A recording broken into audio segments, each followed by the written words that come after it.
Well,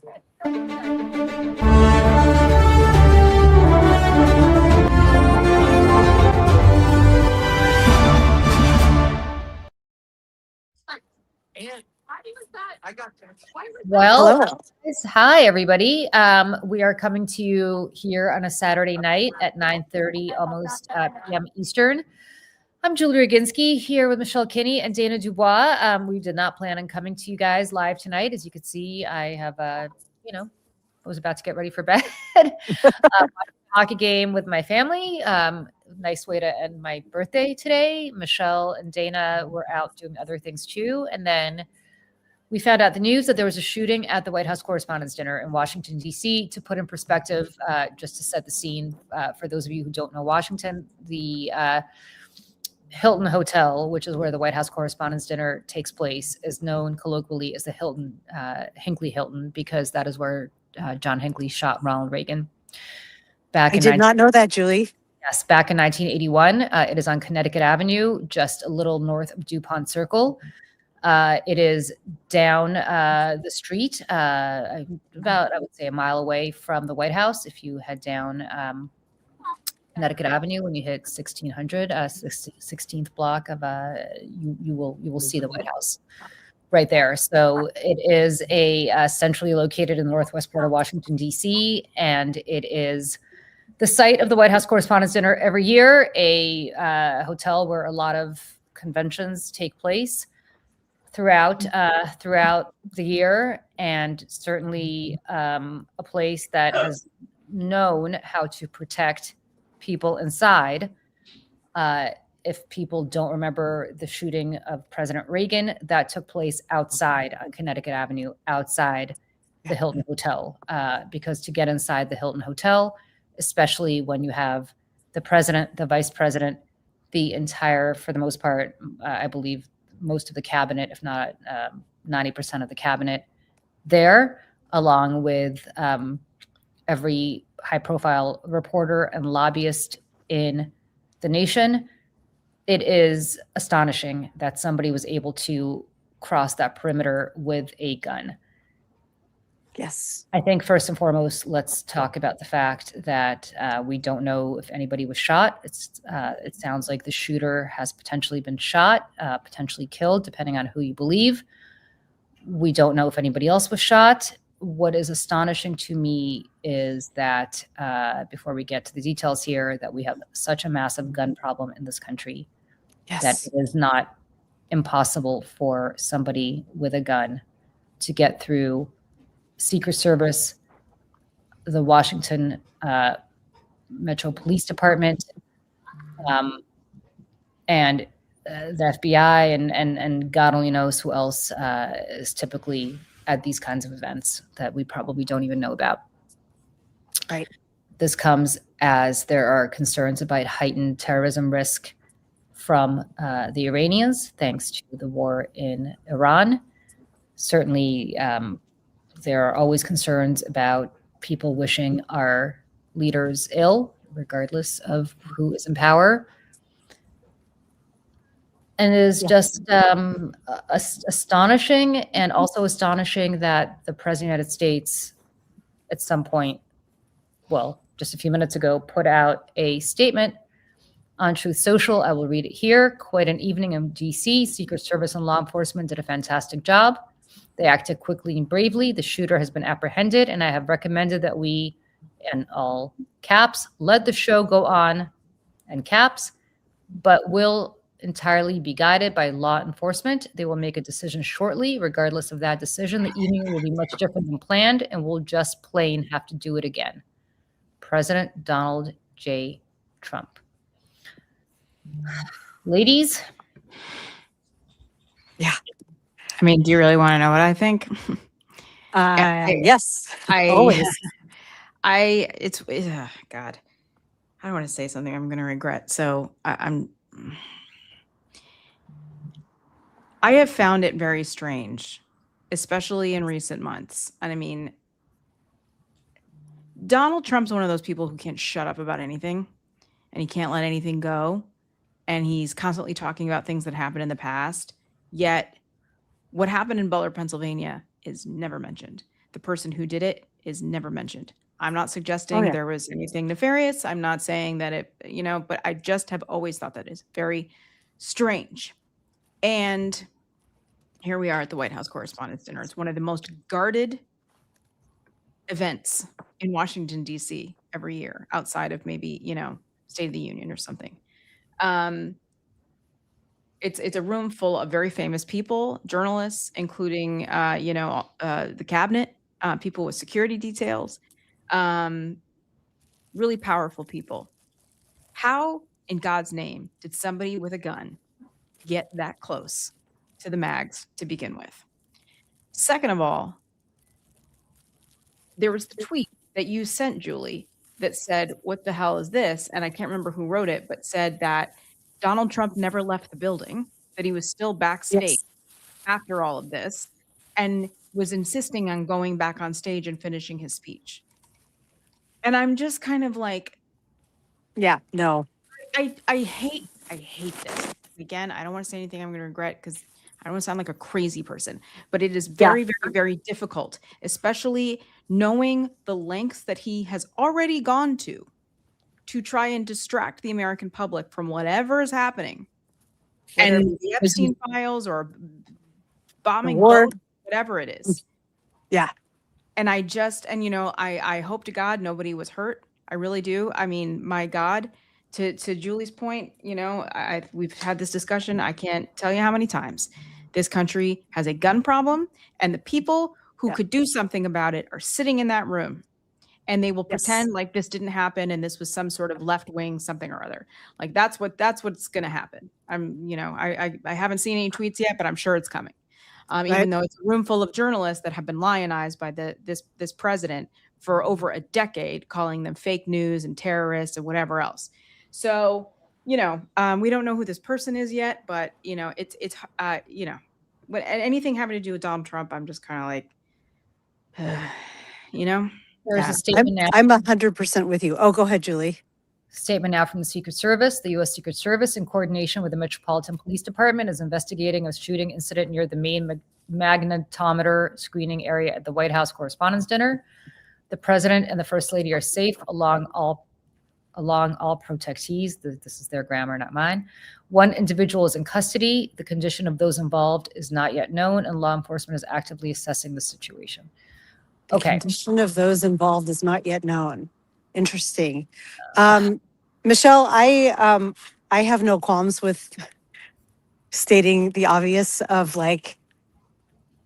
this is a president whose approval ratings are at all-time lows this week, right? Mm-hmm. And we know that an assassination attempt is something that garners a lot of empathy, attention, and lets him play the hero, right? This is not a brave man. And if he is now claiming, oh, the show must go on, I want to get back out there, I don't think there's any chance that he ever was worried he was in danger, in peril. I mean, here's... sorry. No, I was going to say the Washington Post was just reporting a couple months ago that the Russian government had, offered to Viktor Orban in his failing campaign, hey, can we stage an assassination attempt? And I'm not saying that's what this is, but it's just with this president in this administration and the levels at which they go to already. Yes. The theatrics. This is very good television. Correct. Right? I switched over and I wasn't going to. Yeah. Well, and here's how I found out about it. I had Substack opened, working on an essay, doing my thing. I'm in Seattle, so you can see I'm outside walking my dog right now because the news doesn't wait for anything. Just a late Saturday afternoon, and I saw April Ryan went live from The Contrarian, and I was like, this is an odd time for her to be live. And also, I could see the energy in the live looked very frenetic and unprofessional, and that's not like her. And so I clicked on it, and she was like, I am at the White House Correspondents' Dinner, and we're in, what did she call it? They're sheltering in place. And so the way I found out about it and let you know was not an official news source. It was independent journalism reporting from the field. And what she reported was they were at the dinner and that they heard a very loud couple of bangs. And her first thought was, oh, did someone drop plates of food? but they kept going, she said. I kept hearing more. Yeah. Yes, more pops. And then there was a sense of pandemonium, and she said everyone with security detail is gone, and the rest of us are not allowed to leave. We are sheltering in place, and we're not allowed to leave. And if he is indeed, sorry, my dog is, come on, Kira, come this way. To me, this speaks, if they want people to stick around, it could be for safety, but if he's going to come back out and speak, maybe he just didn't want the journalists leaving so that they could be there to report on it. But her reaction was, she was composed, but it was raw, and she was scared, as well she should be. Yeah. And she was like, I'm not aware of anyone was shot. I'm not aware of anything that happened. Someone in the chat wrote that the shooter was dead in the lobby because it was, I think, being stated on MS Now. Okay. And so she read that aloud, but she had no firsthand account of that. I could see behind her it was very chaotic. But there was no reports of like someone is down, someone's been shot. I feel like if she were in the room, she would be aware if someone in the room had been hit. But they also, she and I think it was Norm Eisen who she was next to, but another person at her table, they were saying, how could people have gotten in? And they were like, we were watching the wait staff like just fly in the doors, like 200 people. And they had commented earlier in the night, they said about something about how like, is this secure? There's so many people coming through. And that thought also went through my head, in addition to the like, is this just a distraction? Is this theatrics to make him look the hero? I also thought like, this is an administration of not serious people who are not good at their jobs. They are mostly, they are hired because they are, they toe the line. And so how good were they at organizing the logistics for this event, right? That would have me, that gave me pause as well of like, if this was legitimate, if there were any, usually going to something like that, I would be like, nothing is going to happen. This is the most secure place in the world, as you described. But look, I was just, right before it happened, I was reading a news report that was showing photos of meals on military boats, like, ships that have been deployed, and how there's almost no food on the plates. Yeah. Because they don't have they're not feeding the, those in service. Sorry. Yeah. And so I'm like, this is not a competent administration. They don't pay attention to details, because the people who are the grownups in the room who are challenging the administration are being worked out, or they're leaving. And so is it possible that that also filtered down to the staff and the security detail and just whoever was at the highest level program managing this event? Sure. Yeah. We are all relying on having competent people enroll in all aspects of our government. So why would this not be another area that was cut or compromised? Right. I want to just say this because you can bet that MAGA is going to turn whatever this is into an attack on Democrats and say that 1,000%. Yeah. So I just want to say this.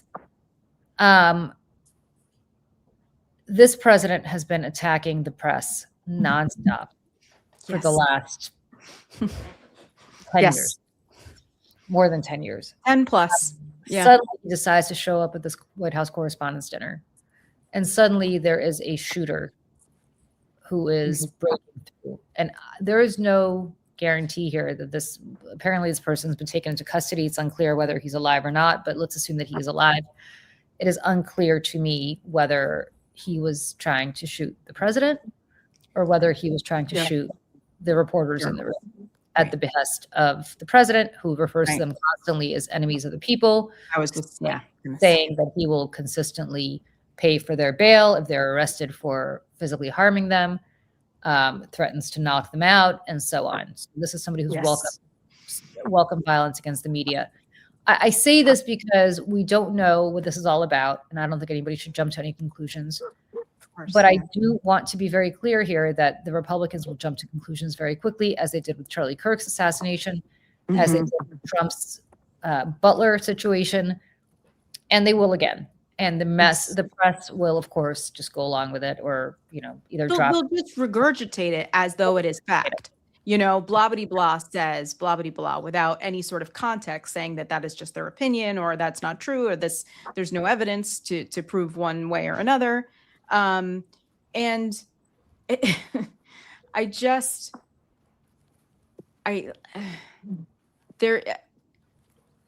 I hate living in a country where I even have to think twice about this. I'm so 100%. sick of it. I am Right. sick of this shit.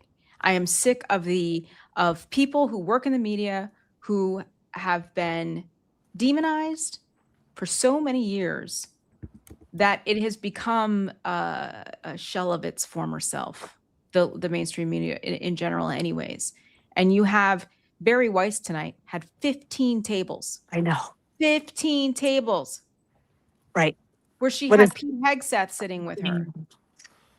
You know, and outside of this, and I just have to say this, Donald Trump, the president of the United States, in the 3 million Epstein files of the 6 million that exist, that were released to us, the unredacted version that we're not allowed to see, Donald Trump has mentioned it a million times. And he has been credibly accused of not just rape, but the sex trafficking of children.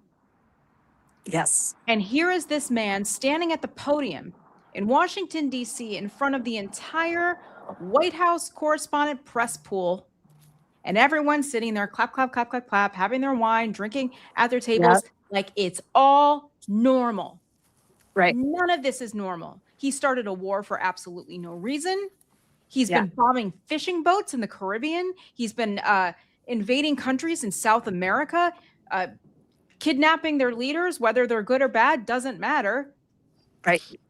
Everything this man does is horrendous. He has cut, but let's talk about, like, I'm just saying the tornadoes. They're happening in the Midwest in the last few days. Monday's supposed to be the worst day of it. Oh. We don't have the same warning system anymore because Doge went in and cut funding for weather balloons that are used for meteorology and warning systems. And we have F4 and F5 tornadoes hitting communities in this country that voted for him. Right. I am so sick of this shit. I am so sick of it. And I'm sick and tired of having, you know, I didn't want to watch this. I think this is a clown show. This whole weekend of the White House Correspondents Dinner is a whole clown show. I hate it. I think it's stupid. Right. But here we are having to talk about it. Let me just say this. Donald Trump is on his way back to the White House, and in 30 minutes, he will be holding a press conference. Okay. Well, okay. Great. So I just want people to get ready. Okay. And I'm going to mute my video just because I'm by my house. Okay. So I'll be back on it. I'm going to have my audio going, Okay. but I'll just be dark for a minute. Okay. He's going to be holding a press conference in 30 minutes. I just want people to prepare themselves that he, in 30 minutes, will be blaming some combination of Democrats, the media, potentially Iran, and others who he will be blaming without knowing the first thing about who is responsible for this, because the shooter is either dead or wounded or has not yet been questioned by law enforcement if he's alive and well. And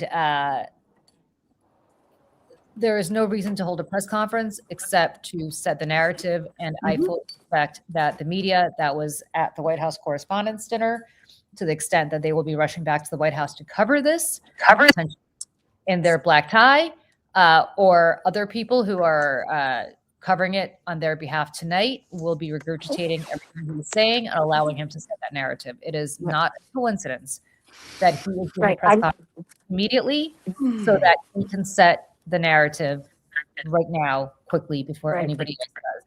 listen, Julie, is the shooter going to be trans, or is the shooter going to be a minority? Can we, or maybe both?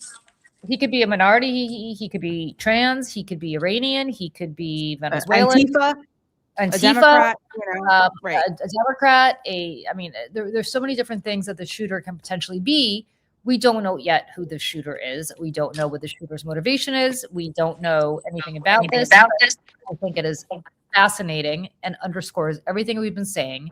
And I know that people thought we were rushing to judgment here, but believe me when I tell you that the reason that this president is holding a press conference in less than half an hour is to set the narrative for what he wants the shooting to be. And when he does, the media will go along covering it. Yep. And then by the time we get to the bottom of this, everybody will have moved on, just like they moved on from Charlie Kirk, just like they moved on from Butler. We don't know anything about those shooters because nobody has bothered to follow up. What's the saying? A lie makes its way around the world before the truth can get its pants on. And Donald Trump understands that. Donald Trump, he lives his life through that motto. That is his. Well, I can't say he has a moral center, but if he did, that would be where it lies. And CNN apparently, I didn't see this, but I've seen reports of this, apparently went live with this and said how traumatic it must be for Erica Kirk, who of course was there, because why would she not be there? How traumatic this must have all been. Yeah.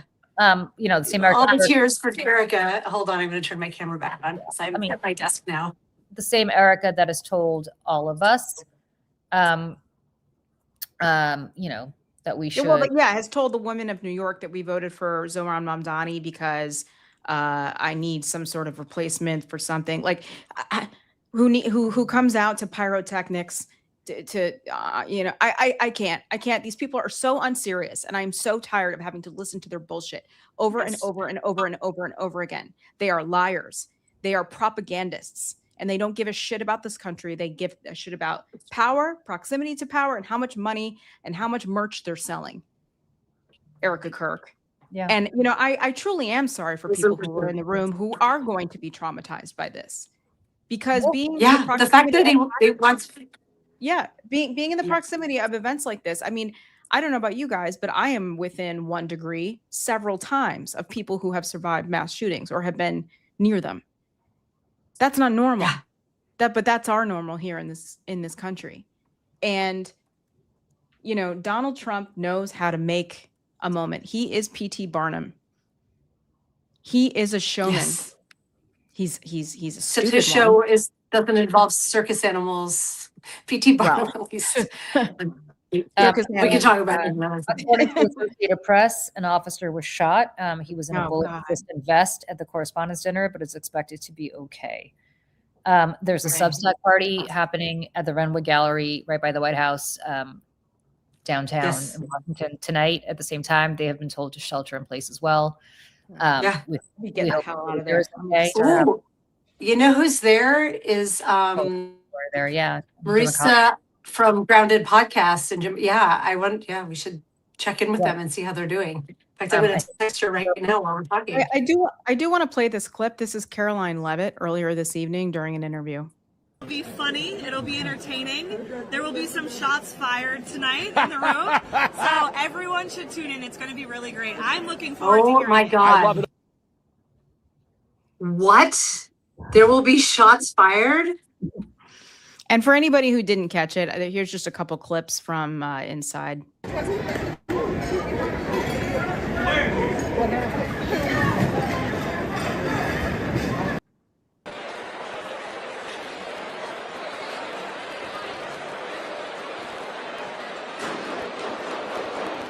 There it is.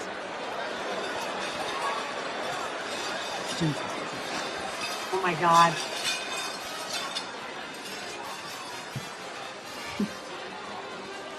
And the band played on. How absolutely dystopian.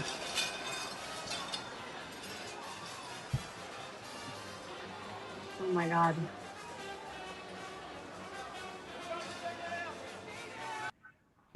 Okay.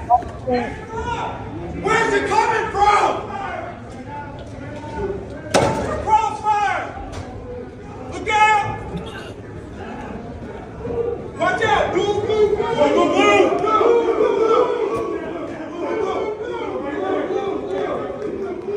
Everybody stay down, stay down. And I just want to say before we say anything else that,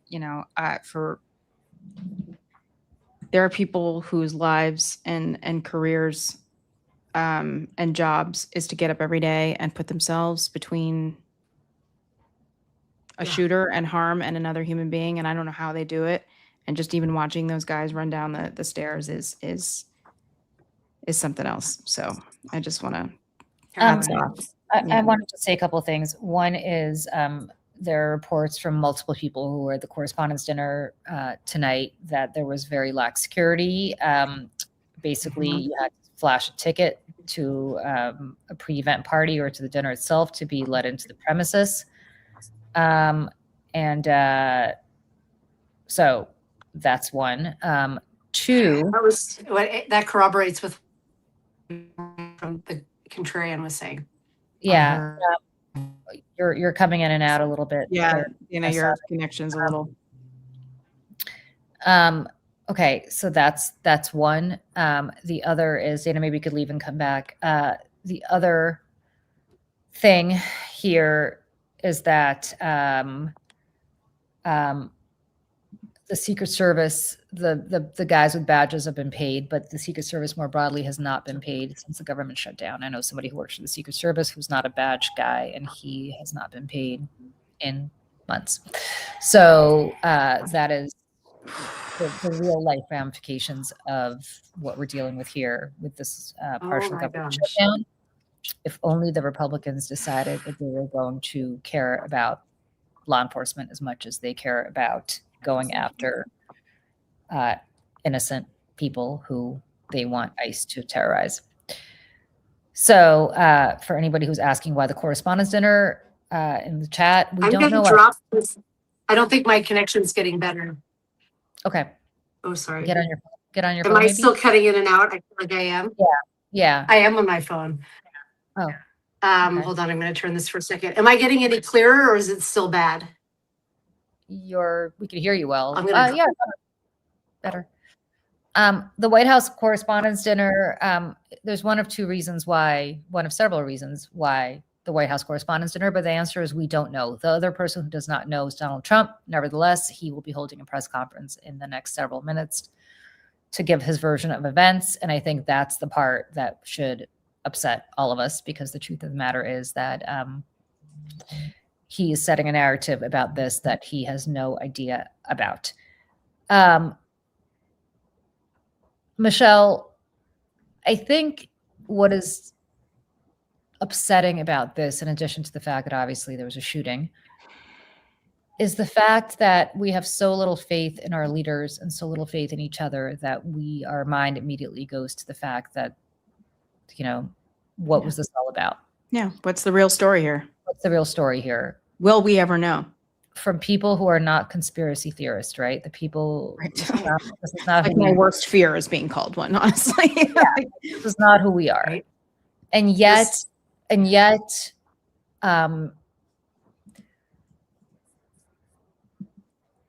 fact that there was such little security, the fact that the president wanted to go on with the show, Yes. the fact that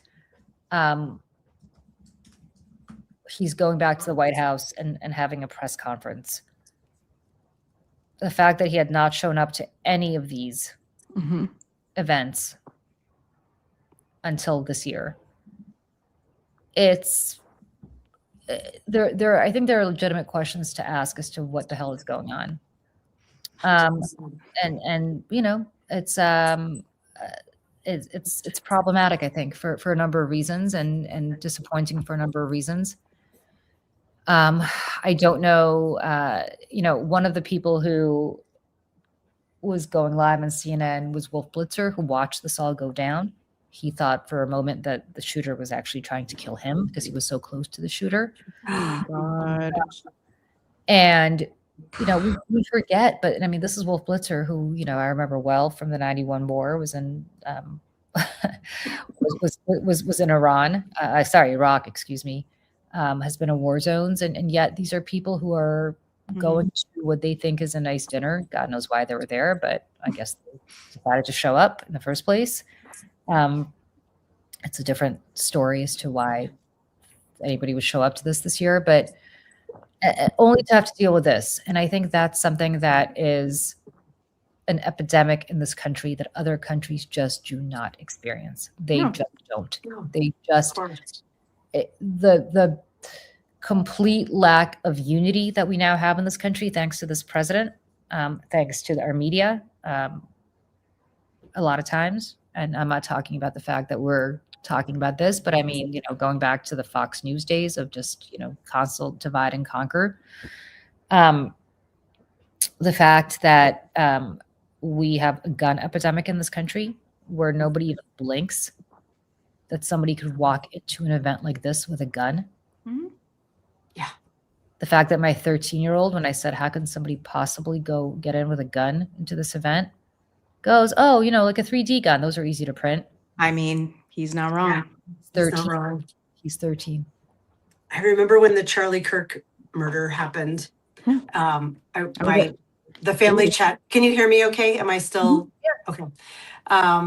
My kids and their dad and I are on a family chat, and my teenager texted the link to him being shot. Oh God, no. And I was like, are you sure that this is real? And she was like, there are two angles, watch them both. And I watched them and I'm like, you're right, there's no way he survived that.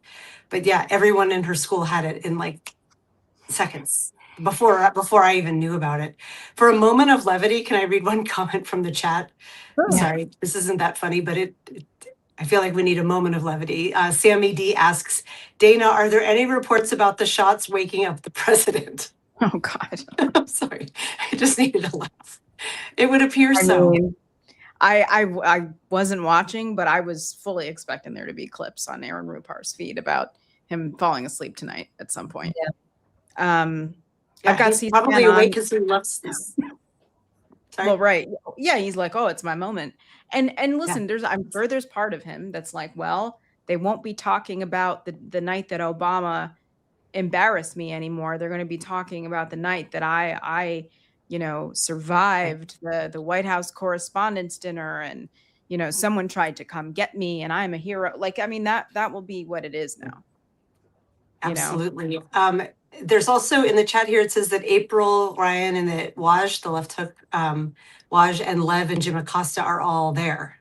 And I think by there they mean at the Correspondents Dinner, not the Substack dinner. So I can't, I wonder if they're live as well. I can go take a peek. I did put in the chat, and I also sent it to you too, the April Ryan's live stream from when it first happened is now live, or the recap of it is live. Oh, I see. Okay.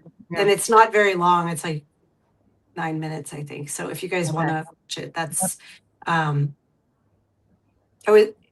April inside the Substack event. No, she's at the Correspondents Dinner, unless they're in the same building. She was definitely in the Correspondents Dinner. No, I don't think so. Yeah, I don't think they'd be in the same building. Waj was going to the Substack one. Okay. Yeah. Along with Jim and Alex. Yeah, okay, they're at the Substack one. A lot of people are at the Substack party, yeah. Excuse me. That's all confirming that. Yeah. I've got C-SPAN on my other laptop here, and I'm waiting for some news here to see. Again, do you guys want to stay on until he talks, or what do you want to do? Do you? Is it like 15 more minutes? What time? I don't know. That's the thing. When you said that it was going to be 30 minutes, Julie, how long ago was that? I don't know. When he actually is going to come out. Yeah. But and have some sort of dramatic entrance or something. Yeah. Probably with his fist pumping in the air. Hero. I never watch him talk, but I would tonight on this live if you want to stick around. My big plan tonight was to pull my hair up in pigtails and make some tea and try to finish an essay. When it's quiet in the house, my kids just left. So I am happy to be on here with all of you. I mean, I'm not happy. I'm like, please, can we not have shootings like this? But or fake ones. Either way, they're bad. We will never know. The chat is blowing up with people. I think Zev was planning on showing the president. Oh, okay. So I think Zev Shalev is live and is planning on showing it. And Tara Palmer is talking to Avi Baker, who is at the Correspondents Dinner. Jim is on live now. Robin says they're making t-shirts and hats now, probably. Oh, no doubt in my mind. Commemorative coin, maybe. Never let an opportunity go to waste for these people. Yeah. Do you know what I mean? This is a man who is a living president in office, is going to put his face on money. Yeah. He Despicable. sells, you know, plastic sneakers and watches and things that fall apart to his. So people are asking where folks are. Jim Acosta is at the Substack party. So there are two different parties. I just want to be clear here. And for people who don't know Washington, let me give you the geography very quickly. Mhm. The White House and this is relevant to where everything is. Yep. The White House Correspondents Dinner is in Northwest Washington, D.C., up Connecticut Avenue, slightly north of DuPont Circle. If you go down from DuPont Circle in the opposite direction, you will hit the White House. Right next to the White House, not far from the White House, is the Renwick Gallery. That is where the Substack party is happening. They're about a mile apart from each other. Both apparently people have been told to shelter in place in both. The White House Correspondents' Dinner for people who joined us late, is at the Washington Hilton. It is known colloquially, as I said earlier, as the Hinckley Hilton. It is where President Reagan got shot in 1981 outside as he was leaving an event at the Washington Hilton. John Hinckley shot Ronald Reagan, his press secretary, and I believe one of his Secret Service people at the White House. Outside the same hotel where this shooting took place tonight. Mhm. The Substack party is closer to the White House. The president is now headed back to the White House if he's not there already. Barry Weiss, for anybody who's asking, she was at the Hilton where the shooting took place. Yeah. 15 tables. She had 15 tables. But the president is headed back to the White House down Connecticut Avenue. It is 1600 Pennsylvania Avenue because it is the 16th in Pennsylvania. The 1600 block of Pennsylvania Avenue. Connecticut goes down, down, down, and then you will eventually see the White House if you go down Connecticut Avenue. So it is a straight shot down Connecticut Avenue. I suspect they probably shut Connecticut Avenue down. Oh, yeah, for sure. When the president was headed through DuPont Circle and down. So that is where everything is. The area around the Hilton, it's between DuPont Circle and an area, a very fancy area of town called Colorama. That is where a lot of embassies are. A tremendous amount of embassies and diplomats are there as well. And it is a very nice part of town, as is where the White House is, which is much more where kind of K Street lobbyists are a little bit further closer to where the White House is. So this dinner tonight, there were two dinners tonight. One was the Substack party, where a lot of our friends are. A lot of people chose to go to that instead of going to the White House Correspondents' Dinner. There is the White House Correspondents' Dinner, which, quite frankly, I don't know why anybody would choose to go to with this administration, but nevertheless, a lot of people did, and that's where that shooting took place. So we will know more. Yes, thank you for the geography lesson, because I haven't been to DC since I was like 10 years old, I think. So Okay. it's not familiar to me at all. Having worked there, there's no advantage to it except for this moment in time where I can give you the history lesson, the geography lesson. Otherwise, it's really right. And I will say the thing that just keeps coming to mind is the same thing I thought of when Charlie Kirk was first shot, which was like, wouldn't it be wonderful if the output of this is sensible gun regulation? If all the journalists who were in that room, all of the leaders who were in that room were like, enough, we don't ever want to feel that moment of fear, and there's a broader empathy. Like, I remember Lawrence and I saying on the Daily Whatever show right after Charlie Kirk was killed, that we were like, there should be a Charlie Kirk memorial bill around sensible gun safety in the world I want to be living in. Mhm. That's what the output of this is, and we're all bracing that it's going to be the opposite. Somehow it's going to get convoluted, and this will be our of course. It won't even be part of the conversation, and this is a really upsetting thing to say. So I apologize in advance to anyone who might be upset by talking about violence against children. But in 2012, when it became, I guess, acceptable to walk into a first grade class and slaughter 20 children, beyond the point of recognition, beyond the point of recognition, Yeah. this country decided that that was okay. And Yeah. from that moment on, there is nothing that will ever change the mind of this country and the people in power and the very powerful gun lobby. Never. Yeah. I can't even still hearing about Sandy I Hook. know. Like my kids were about that age when it happened, and give or take, and I know. It's I can't believe we live like this. And every time I go to Canada or I'm at when my husband and I were in Montreal a couple years ago, even we were in this big cathedral, and I was walking around and I noticed that especially living in New York, anytime I'm in a crowded place, if I'm in the movie theater, especially in the movie theater, I get anxiety, especially on opening weekends. If I'm in a cathedral, if I'm anywhere like that, I'm always very keenly aware of the exits. Whenever I go to see Broadway shows, I sit on the aisle. I will not sit in the middle, so that if something were to happen, I can get out quickly. And I noticed when I was in Canada last, I never felt that way. No. I never even looked. Same when I was in Paris. I didn't even look. And, it's just part of life. It's like being a woman living in the world and just knowing you have to carry your keys in your hand. That's just part of being an American now. It's just another layer of anxiety and fear of these things happening. And I said it before, I'll say it again, to the people who were in that room who will be traumatized by this event. I am deeply sorry.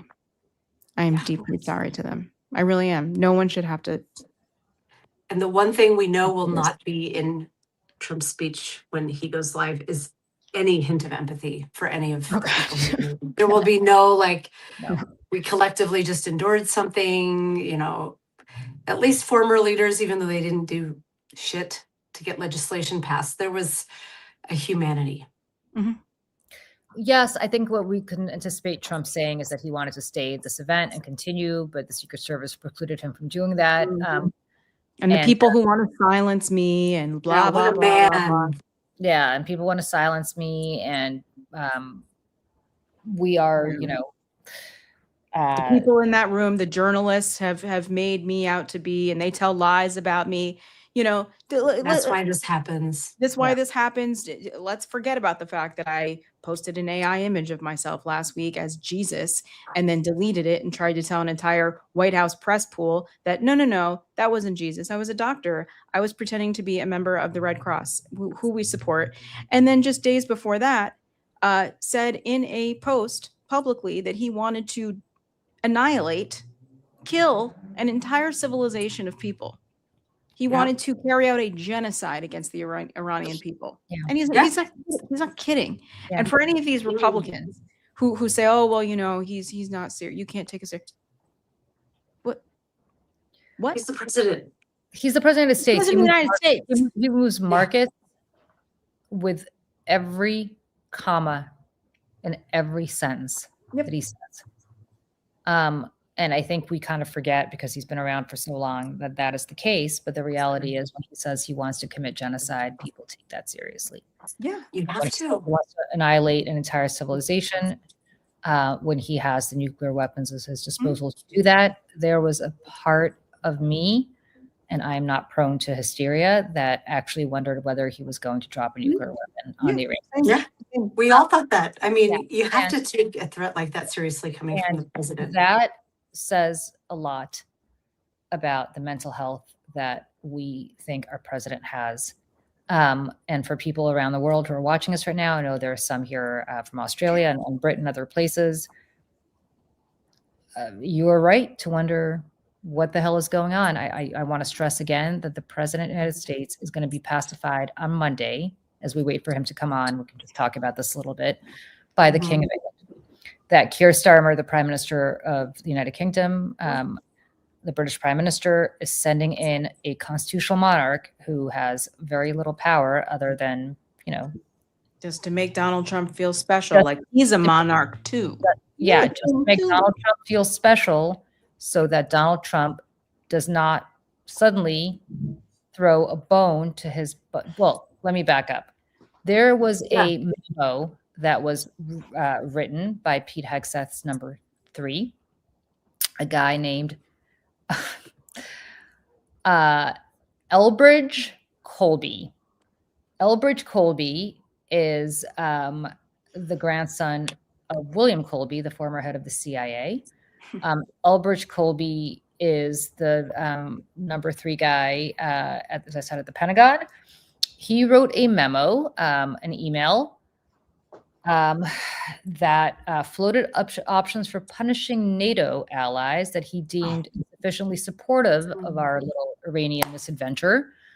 And among these proposals were suspending Spain from NATO. I want to just stress the United States has no, do that. That doesn't Right. to suspend anybody from NATO. In fact, there's no mechanism in the NATO alliance to suspend anybody from it. And one of the weird things that he suggested was basically pulling support, diplomatic support for Britain's claim to the Falkland Islands. If you remember the Falklands War back in the 1980s, the Falklands owned are considered British territory. They are islands in the middle of the South Atlantic.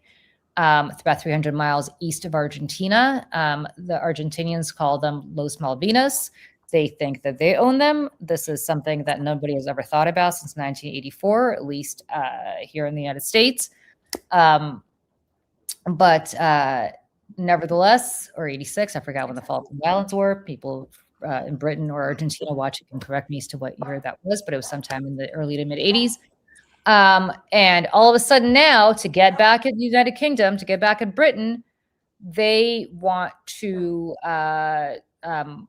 basically say that the United States is going to pull support from the British ownership of the Falklands by reframing them as a imperial possession. I say all of this to say that this is how absurd things have gotten. Like, who gives a shit if the United States thinks the Falklands belong to Britain or not? They do belong to Britain, whether you like it or not, unless the Argentinians want to invade the Falklands again, and we send a carrier group to help them, which, what the hell with this president, who knows? It doesn't really matter what we think. But that's how bad things have gotten here. And that's how bad our relationship with the British have gotten. So bad that it's probably the worst it's been since the Suez Crisis in 1956. I say all of this to say that this is, under these circumstances, here comes the King of England on Monday coming in. Why is he coming in? You know, it makes a certain kind of sense. Trump doesn't respect institutions, but he reveres status theater, right? Yeah. So if they're like, it's fine, we'll totally do this just to placate him. Yeah, I mean, it's like Aristotle. You know, he doesn't. He's very deeply susceptible to pageantry. Not into democracy, but he's into aristocratic glamour. It's everything that he's not. Yeah. He's a cheesy guy from Queens and a slumlord. And all he ever wanted to be was accepted by the elite in Manhattan, and he never will be. And all he's ever wanted to be is have proximity to people who matter, who were born into things. And he wasn't born into anything. And so I say this because all of this is happening in the midst of a war that we have begun for reasons that are still unclear. They still haven't told us exactly what the end goal here is or what we're doing there. Is it regime change? Is it to end their nuclear program? Is it to reopen the Straits of Hormuz, which we're not closed? The nuclear program that we obliterated, but then didn't obliterate, and then by the way, we obliterated it again. Is it regime change? Like I don't like why are we there? Unclear. But in the midst of this, I mean, really, we invaded to take attention away from the Epstein files, and now I think we're, in the midst of this, you've got the shooting going on. The King of England is coming here on Monday. You've got Jared Kushner and Steve Witkoff, who were going to be in Pakistan, that they stopped being in Pakistan, they were going to be in Pakistan, that they're not in Pakistan to negotiate. Now Trump is saying the Iranians, want to negotiate. They have my number. Like, yeah. And this too, there was one point at which he said, now that the Iran situation's managed, the next biggest enemy are the Democrats who are enemies of the state. Do you remember that? Like there was a Truth Social post about this, just sort of tossed off of like, now we're going after our internal enemies. Mm-hmm. I remember reading that and living like, okay, so now he's coming after us, but then squirrel, the war wasn't actually over, surprise, surprise. But yeah, that his next focus was like, I'm going after all the liberal Democrats. Mm-hmm. Which, and by the way, in the background of all of this, Tom Homan's been going on TV talking about how, and he said, and I quote, we will be going after non-criminals, which we know that they're doing anyways. Tom Homan from my hometown of Watertown, New York, absolute trash person, mush mouth, piece of corn going to fly out of his mouth at any moment. He is such a trash person. You guys hear really loud crackling, or is that just me? It's you. Yeah, I don't know what's. You're coming in and out. Now you're back. You're good. Yeah. Do you guys have any? Okay, and Maritza, whose last name I cannot pronounce, from Grounded Podcast, is at the Substack event, and I asked if she's interested in joining, and she said sure, if we want to bring someone in who is in the field. Do you want me to get her email address so we can add her? Yeah, I have it. But just as an FYI, the cameras, C-SPAN's cameras are inside the Brady press briefing room, and it looks like they're setting up for this to happen. They're now showing a Mike Johnson tweet. Kelly and I were at the event tonight, and we're thankful no innocent people were harmed and everyone is safe. Blah blah blah. Great. I'm so glad that none of the Keebler elves. Anyways, I just sent you her email. Yeah, Julie, that's all you. Well, I can just if you want, she's okay, hang on one sec. Is that complicating things too much? If it's too complicated, we don't have to, but no. So you just send her the StreamYard part of this is easy. I just don't, to add on StreamYard, I don't know if, or Substack, I don't know if you want to do that or not, or if you just want to have her hop on just the regular. We should just have her hop on okay. StreamYard. I can try to. Oh, do you want me to send? I can send you the link. I'll send her the link. Yeah. Good idea. That's easy. Okay, here we go. Okay, great. Oh, now C-SPAN is taking calls with the former communications, somebody from the Trump administration. I'm sure this will be nice and unbiased. Right. Responses. I love it. It's great. This man has been a part of our lives in a way that none of us ever wanted. And we beg for him not to be. I can't wait till the day that I don't have to think about him when I wake up in the morning. I don't want to hear his name. And voice someday. And here's the other piece of the reality. I mean, outside of the fact that he's a war criminal and that he's a child sex trafficker, or the fact that he is incompetent, a tyrant, and a racist. He's also a malignant narcissist who has dementia. And he is sundowning, y'all. This is the other part of this. He is mentally unstable. Yeah, like this press conference should be average. This could be crazy. This is very late at night, way past his bedtime. And he's not doing it from the Oval Office. That's the thing. He's doing it from the press briefing room, which I think is interesting. What do you make of that, Julie?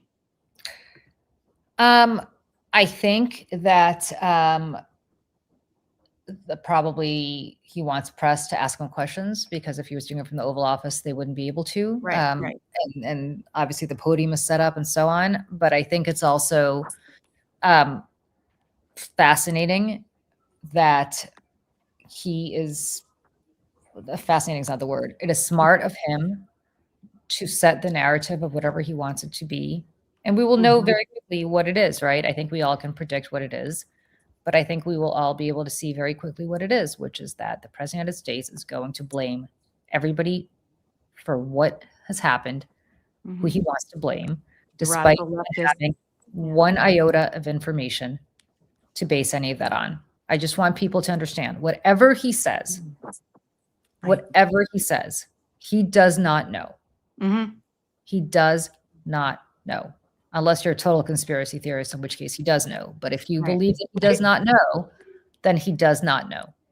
And to which I'll remind people, in the minutes, not hours, in the minutes following the execution of Renee Good and Alex Preddy, they were out in front with lies about who they were, what they were doing, why they were there, why they were murdered, executed in broad daylight.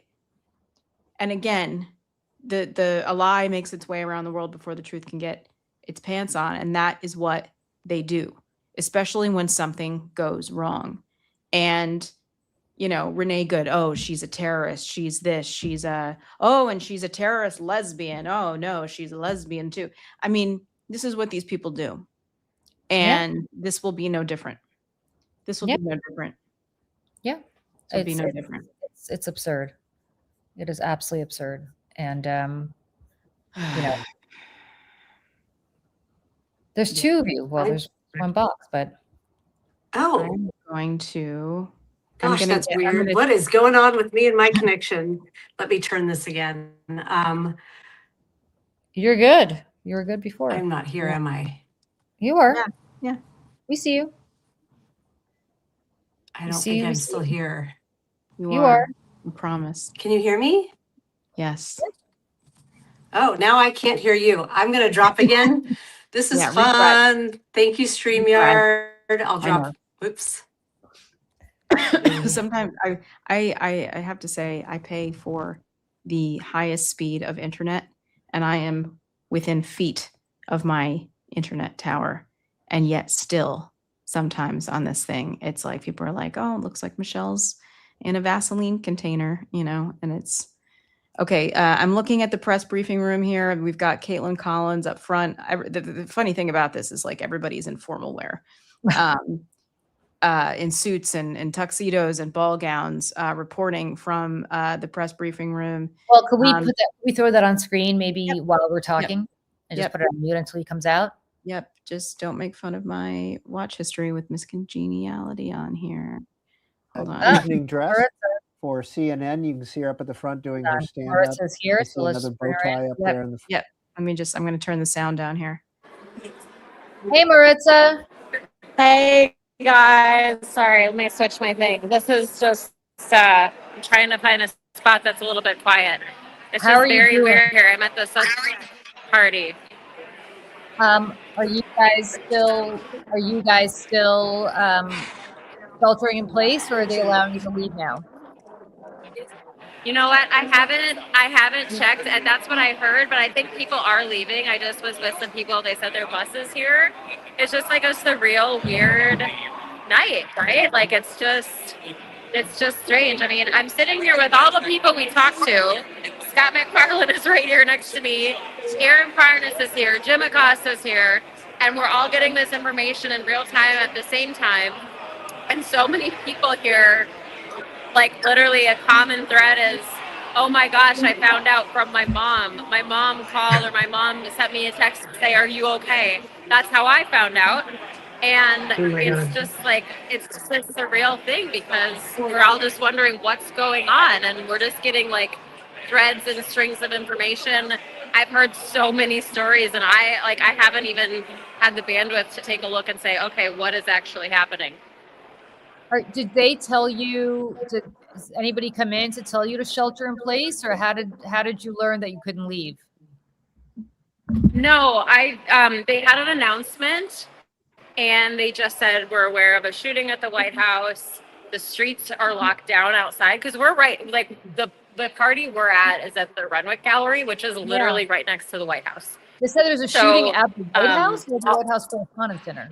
No. But it was at the White House Correspondents Dinner, but Right. where we are in proximity, we're across the street from the White House, and so all of the streets were locked down.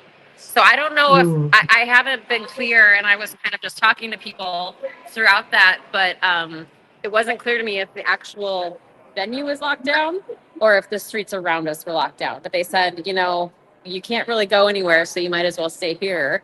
People are starting to filter out, though. Like, it's the crowd here is thinned out for sure. And then we're getting, I'm just getting like bombarded with text messages. Are you okay? Where are you? And my friends sending me reports on what's going on. But it's just, it's a surreal night. Yikes. Yeah, I'm glad you are safe. I imagine that's a good crew to be stuck with if you have to be stuck with folks. Well, I'd way rather be there than at the White House Correspondents Dinner. For all the reasons. Yeah. Well, that's CNN is now saying Yeah. that the dinner will be rescheduled in 30 days. That's new to me. Just refreshing CNN. So Reschedule. Wow. That's what it says. I mean, that's the thing, Dana, is I have heard everything from like initially I heard, okay, they rushed the president off stage and out the building and all of the cabinet officials. And then we heard, no, he's still in the building. He wants to continue. I've heard that there's somebody dead. I've heard that, so I just don't know. Like, I haven't seen any concrete, clarifying of the information. And it's just like, we're in this really weird space where, we're we're dressed up. We're at a party celebrating journalism, and this room full of journalists trying to figure out what the hell's going on. It's just chaotic. Oh, Meanwhile, all of I was talking about it with some people here at this party. Like, there was so much strange, frenetic energy coming into this event anyway. With the president, going to the event, being so abusive to journalists and really trying to break down the norms of the free press. And so there was so much discussion about people even being at these events, people even like going to the White House Correspondents Dinner, and the varying degrees of opinions on that, not to mention the parties in general. There was just a lot, I don't know, there was just this energy around this event anyway. And I was I said to multiple people, both last night and today, I said, I just have a bad feeling. Like, I was thinking there would be like some kind of fight or protest or something happening at the dinner. I did not think it would be this, but I did feel like this was just bad energy coming into this whole weekend. Yeah, I was gonna ask you, when you started talking about the energy going into the event, like, were you anxious? Were people just kind of excited or just apprehensive? But like, bad energy and bad juju, like, that's, oof, and I think, are you muted? Can you guys hear her? I can't hear her. Oh, this happens with StreamYard sometimes as people come and go. It's so Never annoying. mind. Can you hear me? Mm-hmm. No. I can't hear you guys. I can see you, but I can't hear you. I can see your mouth moving. No. No. I wish I could hear you. You need to hang up and come back. I'll try to leave and come back. Yes. There is someone. Can you guys hear me? Yeah. Okay. Yeah, I'm on my laptop now. The connection seems more stable. The crackling has gone away. The camera angle is not. It's a little awkward with the laptop, but I'm seeing a name in the chat, but I don't know if this is reliable, of a primary threat actor. What? Yeah. V for This is on the Substack chat? This is just in the Substack chat. It says primary threat actor Cole Tomas Allen, 31, of Torrance, California. Status apprehended, federal custody, weaponry, long barrel firearm assembled on site. But I'm scanning. I'm saying it like not verified. Yeah.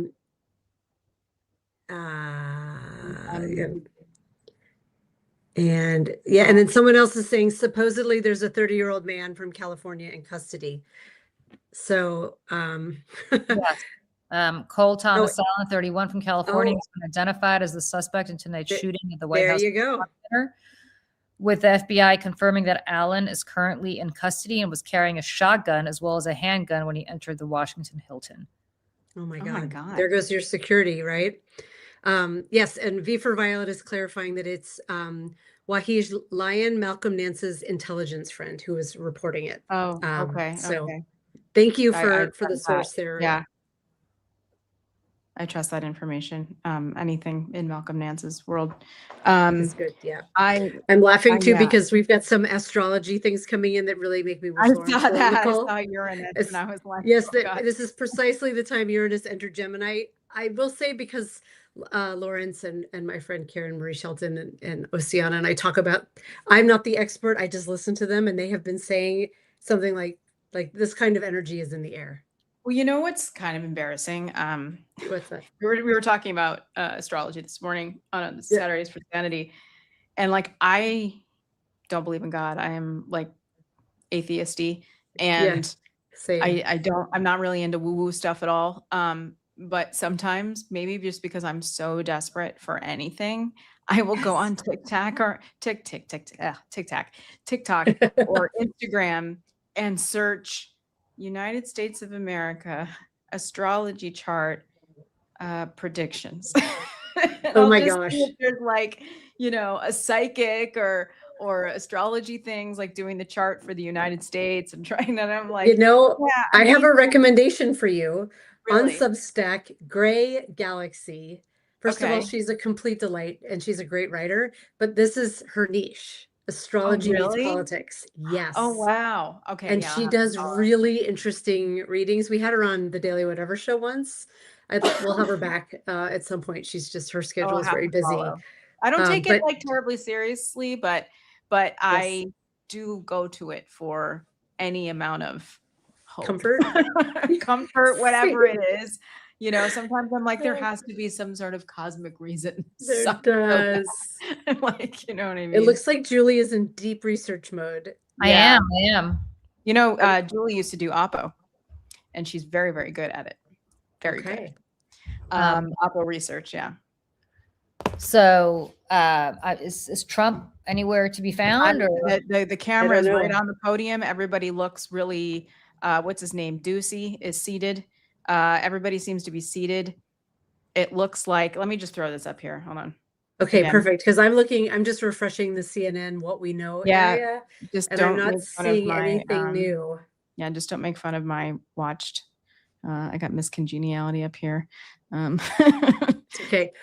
Confession, mine would be almost all ASMR videos because that's what I listen to for my inner peace. Listen, we all got to do what we got to do with our nervous systems. Exactly. Yeah, so it looks like this could be starting at any moment. Okay. I'm going to go grab a fizzy water because I feel like I need some hydration to get through this. There comes Caroline Levitt. Oh, here she comes. Okay, I'll be right back. It's the White House photographer. White House photographer. Yeah. Which means she's getting into place to photograph him walking in the door, probably. All right, let's get lit. I've got some Trader Joe's lime sparkling water for this party. I feel like in another reality, we would be doing the shots we were talking about this morning in the cave. Oh yeah, the shots of Patron with Jim Acosta. Those were the days. Them were the days. All right, still looking here. We're invested now, though. It looks like that's Garrett Hake in the front with which one is that? Who's the little doozy? Here we go. I'm gonna turn the sound on. Oh God, let's get through this together. All right, why is it now doing that? Are we gonna Mystery Science 3000 this? Mystery Science Theater 3000 this and talk, or we're gonna wait till he's done? Just unified. I saw a room that was just totally unified. It was in one way very beautiful, a very beautiful thing to see. A man charged a security checkpoint armed with multiple weapons, and he was taken down by some very brave members of Secret Service, and they acted very quickly and have just released, for purposes of transparency, clarity, I've ordered it to be put out. You probably have it by now, put out on Truth and put out on many other platforms. A tape showing the violence of this thug that attacked our Constitution, and also showing how quickly Secret Service and law enforcement acted on our country's behalf. Really did a great job. One officer was shot, but saved by the fact that he was wearing obviously a very good bulletproof vest. He was shot from very close distance with a very powerful gun, and the vest did the job. I just spoke to the officer, and he's doing great. He's great shape. He has very high spirits, and we told him we love him and respect him, and he's a very proud guy. He's very proud of what he does, Secret Service agent. And we looked at all of the conditions that took place tonight, and I will say, you know, it's not a particularly secure building. And I didn't want to say this, but this is why we have to have all of the attributes of what we're planning at the White House. It's actually a larger room, and it's much more secure. It's drone proof, it's bulletproof glass. We need the ballroom. That's why Secret Service, that's why the military are demanding it. Come on. They've wanted the ballroom for 150 years for lots of different reasons, but today's a little bit different because today we need levels of security that probably nobody's ever seen before. But everyone owes a tremendous debt of gratitude to the courage of law enforcement, the law enforcement, and working with the DC police. And we just spoke with the mayor. And when we're finished, the police chief is going to take over and discuss it also from their viewpoint. But they also performed exactly as they were supposed to. And you see the attacker in different positions, but you also see the attacker totally subdued and under control. So as you know, this is not the first time in the past couple of years that our republic has been attacked by a would-be assassin who sought to kill. In Butler, Pennsylvania, less than 2 years ago, you all know that story. And in Palm Beach, Florida, a few months after that, we came close. We really had, again, we had some great work done by law enforcement. But in light of this evening's events, I asked that all Americans recommit with their hearts and resolving our difference peacefully. We have to resolve our differences. I will say, you had Republicans, Democrats, independents, conservatives, liberals, and progressives. Those words are interchangeable, perhaps, but maybe they're not. But yet everybody in that room, big crowd, record-setting crowd. There was a record-setting group of people. And there was a tremendous amount of love and coming together. I watched, and I was very, very impressed by that. But we were, First Lady and I were taken very well care of, very quickly rushed off the stage. Vice President J.D. Vance, who's here, was likewise beautifully done. He was just saying how quickly everybody acted, law enforcement, Secret Service in particular in this case, but law enforcement. Marco had the same thing. Pete was there. Pete didn't want any help. He didn't want anybody to help. He doesn't want anybody to help him, but he did get some, didn't you? And I think you also said that it was very impressive. So with that, I'd like to ask Todd Blanche to come up, say a few words, and tell you it's already underway. The man has been captured. They're going to his apartment. I guess he lives in California, and he's a sick person, a very sick person. And we don't want things like this to happen. I think it's very important that I say, though, and I told the representatives of the evening, they did such a beautiful job with such a beautiful evening.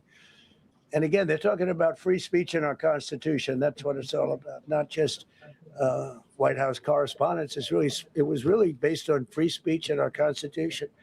But I said very importantly that we'll do it again within the next 30 days, and we'll make it bigger and better and even nicer. So I just want to thank everybody that was involved. I also want to thank the press, the media. You've been very responsible in your coverage. I will say I've been seeing what's been out. You've been very responsible. So Todd Blanche, I'd like to say a few words, and then we're going to have cash. And then you're going to go on. We can ask, I guess we can take a couple of questions. I want to thank the First Lady that was a rather traumatic experience for her. There was a lot of action taking place up there very quickly. But again, the response time was really incredible. And we're going to reschedule. We're going to do it again. We're not going to let anybody take over our society. We're not going to cancel things out because we can't do that. We wanted to say tonight, I will tell you, I fought like hell to stay. But it was protocol. There it is. They said, please, sir. Because they Please, didn't sir. know there was a lot of action going on, and they didn't know could there be probably a lone shooter, but we'll find out. We'll find out very quickly. They have it very well under control. So I want to thank everybody very much. And Todd Blanche, please. Thank you very much, Mr. President. Tonight you saw the very worst and the very best of this country. You saw the very worst by the actions of that coward that the president just talked about.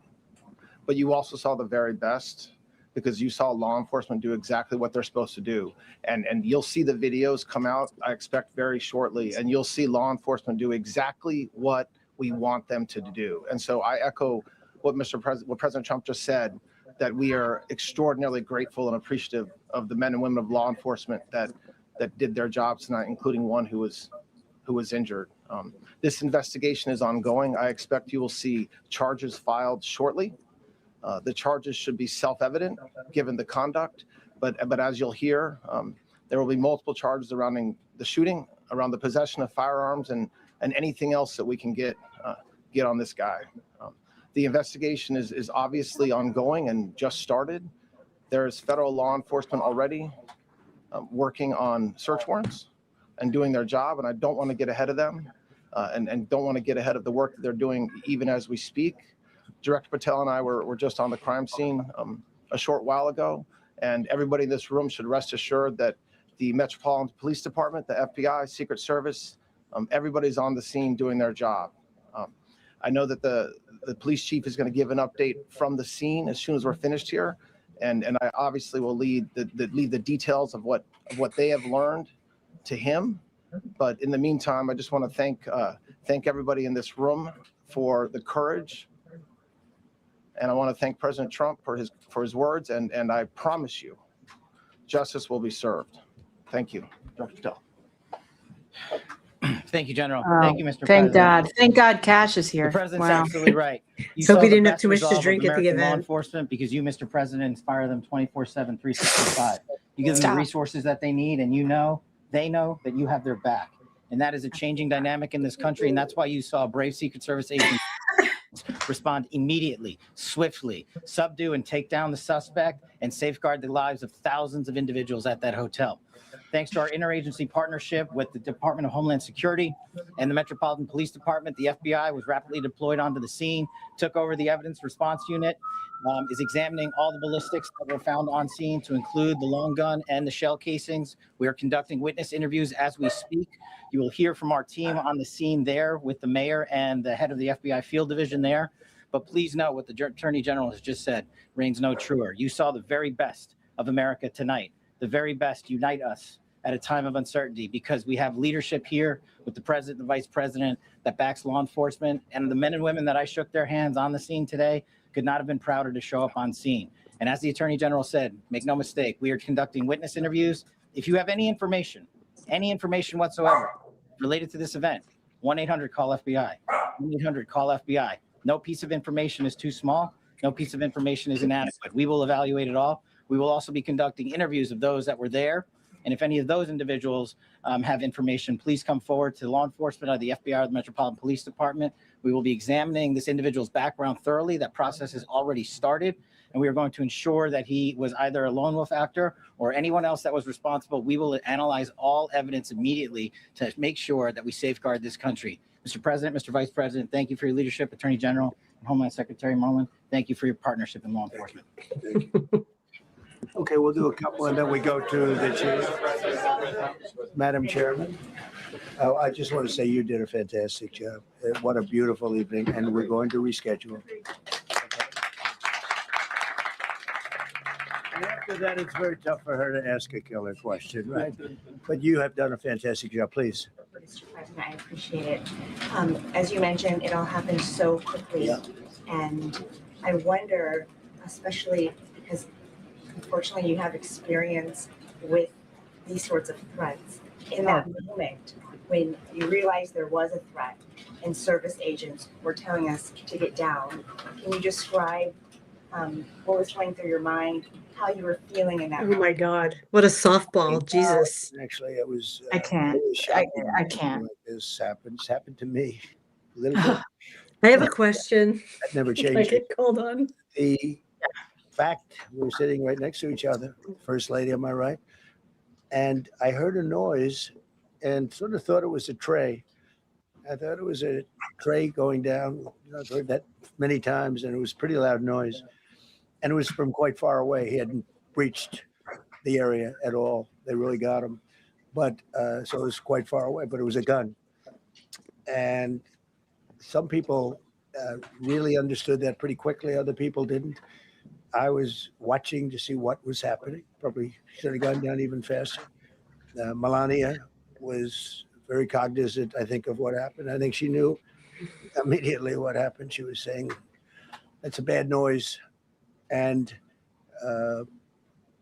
we were whisked away along with other people, but we were really whisked away. And again, the performance of the Secret Service and the police, all of the law enforcement, I thought was really good. So it was very quick. There wasn't a lot of time to be thinking because it was a matter of seconds before we were out the door and gone into an area.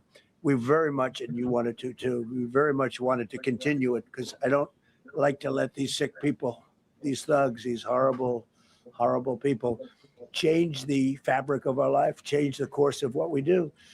So we held out. You were there. We held out right till the end, but they didn't want to take a chance, and I understand there was protocol. But we're going to be doing one hopefully within the next 30 days or sooner, and I am ready, willing, and able. And I was all set to really rip it.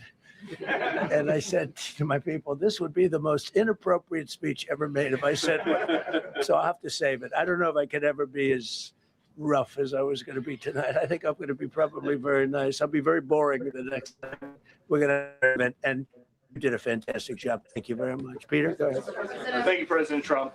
There's a report in the New York Post that this assailant assembled his weapon somewhere on site at the hotel.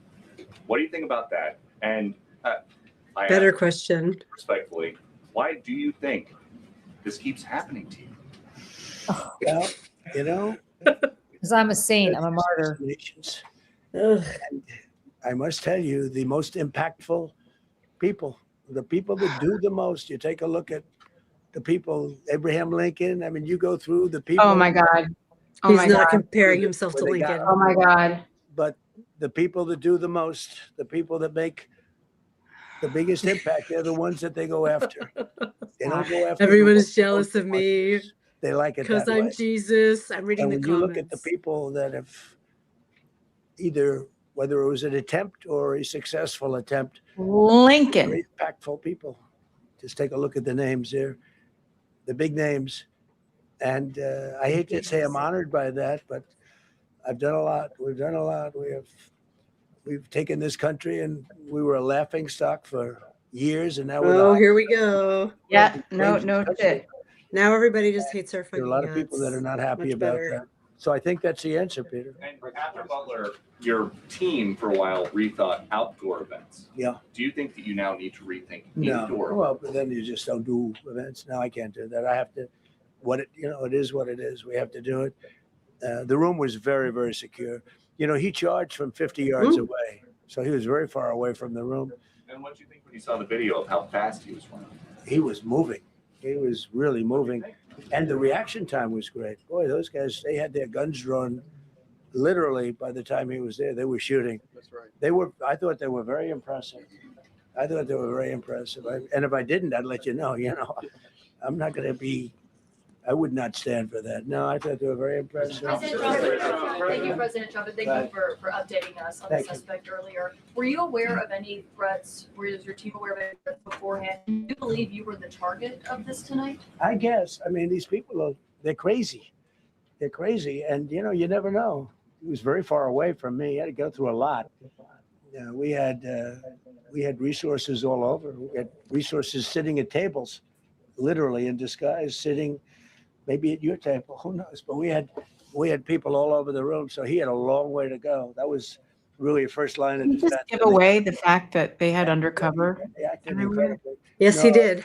We've had no. I heard it loud and clear. Notification. We had no idea. Go ahead, Do you know Kevin. any political motivations from this? Well, you never know. suspect? No, we'll be able to tell you that maybe by tomorrow or the next day. You know, he's in custody and they're asking him a lot of questions. I guess they're going over, Todd, and they're already at his apartment. He lives in California. Yes, sir.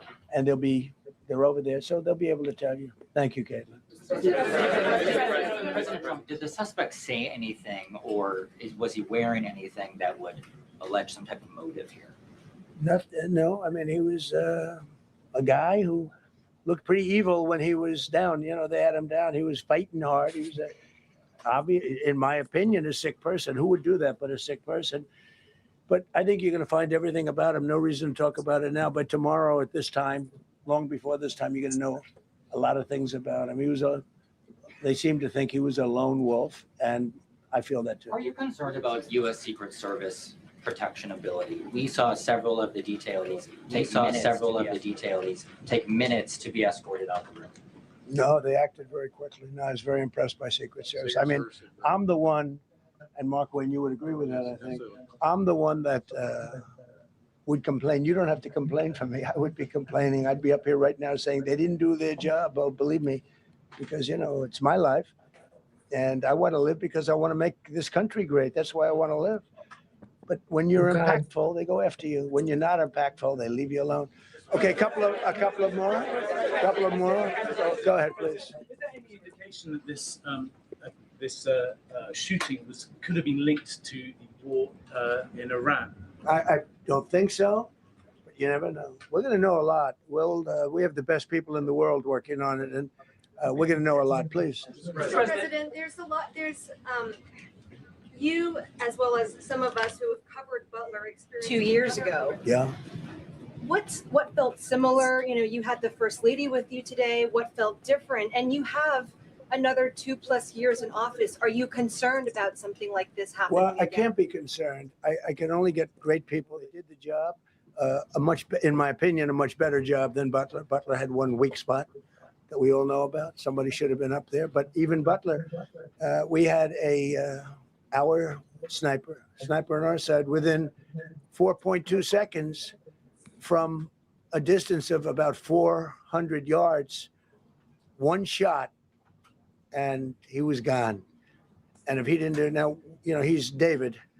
His name was David. I say, hello, David, every time I see him. David, I like you very much, David. But think of that. Oh my God. Now, if he doesn't hit him, and he hit him right between the eyes from 400 yards without any notice, nobody knew. He heard a sound. He looked over, and there was actually a tree that was somewhat in his way. You know the story very well. And he aimed, he fired. And if he didn't do that, beyond me, you would have had a lot more people killed. We lost one great person and 2 people very badly hurt. They're okay now. But no, that was so in a sense, you know, that was pretty amazing, the job they did. But they did have that one weak spot. As you know, they should have had that covered. Tonight, they had everything covered very quickly. And he was fast. He was running full blast, and they got him before they got any further. I was very far away. You know, he hadn't anywhere close to breach the doors of the ballroom. The ballroom was sealed, and everybody in there. That's why once those doors opened, they didn't want to do tonight. If the doors weren't opened, we could have probably done it tonight. But I think we're much better off rescheduling. Yeah, please. Mr. President, for you and perhaps law enforcement as well, what is the level of confidence that this was a lone actor? And has the suspect made any statements to police while in custody? Yeah, I think it's just it's not my profession. We have great professionals up here and outside that have been working with us. My impression is he was a lone wolf, whack job. These are crazy people. And they have to be dealt with. We had that in the second attempt, as you know, and he's spending life in prison. Because if you let him out, they'll probably, you know, if he serves 10 years or 15 years, you let him out, he'll probably try it again with somebody else. They're sick people. We have a lot of sick people. But you're going to know, I think very shortly, you're going to know, Todd, a lot about him. You're going to know a lot about him. Yeah, a couple of more. Yeah, please, go ahead.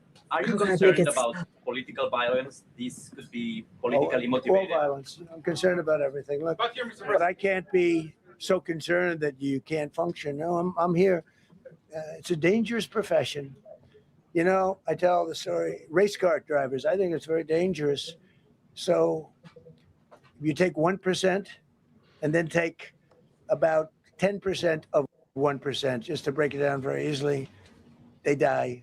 So much less than 1%, 10% of 1%. I think bull riding is very dangerous. If you take about the same 10% of 1%, much less than 1%, but if you take presidents, it's 5.8%, and about 8% are shot at. So nobody told me this was such a dangerous profession. If Marco would have told me, maybe I wouldn't have run. Maybe I would have said, I'll take a pass. No, it's a dangerous profession, but I don't view it that way. Look, I'm here to do a job. As part of the job, it is a dangerous, I can't imagine that there's any profession that's more dangerous, but I love the country and I'm very proud. I'm very proud of the job we've done. You see what's happened. We have a great country. We've got, I think, the most successful, the hottest country anywhere in the world. This happened over a period of just a year, and we're going to do great things, but with that come risks. There's no question about it. Yeah. To that end, I mean, there's been so much political violence, not just aimed at yourself, but at other members of Congress, state house speakers, you name it. Is that just the cost of doing business to do politics in America anymore? Yeah. Well, what does that say about our country? We're not the only country. You look at this great violence with all countries. I was talking to somebody from another country today, and they have numerous assassinations of political figures all Was it over the Putin? world. You look at South America, it's like some of the numbers are just horrific. It's dangerous. It's dangerous stuff, whether it's here or someplace else. No country is immune. No country. Good question. At this point? Well, probably if I decided to just not do much, if I let everybody rip us off and take advantage of us. Look, we're leading the world in trade now. We're leading the world in the military. We're the greatest military in the world. I rebuilt it in my first term, and now we use it because we have no choice. We can't let, as an example, Iran, we can't let them get a nuclear weapon. Everything will be peanuts compared to that if they ever were given a nuclear weapon, and they'd use it too. Marco and I were talking about it today. They would use it without even hesitation. We can't do that. It was a shame. I said, oh boy, look at the numbers. We just broke 50,000 in the Dow. We just broke 7,000 in the S&P. They said we couldn't do it in 7 years, in 5 years, 4 years. They were saying maybe in 5 or 6 years. And we did it in 1 year. Why is he talking about And I the called stock everybody market? together. I called all of these people and others, and I said, we have to take a little journey. I seek to do this. We just had the great number. We just broke 50,000. Wasn't supposed to happen during my term. Wasn't reachable. We did it in 1 year. And I said, we're going to have to make a journey to Iran. They're going to have a nuclear weapon if we don't do it. We had the B-2 bombers take them out.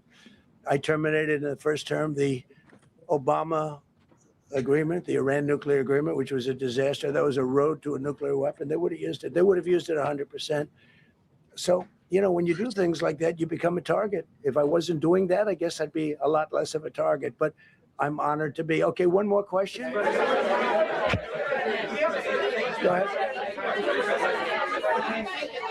Yeah, go ahead. Thank you, President Trump.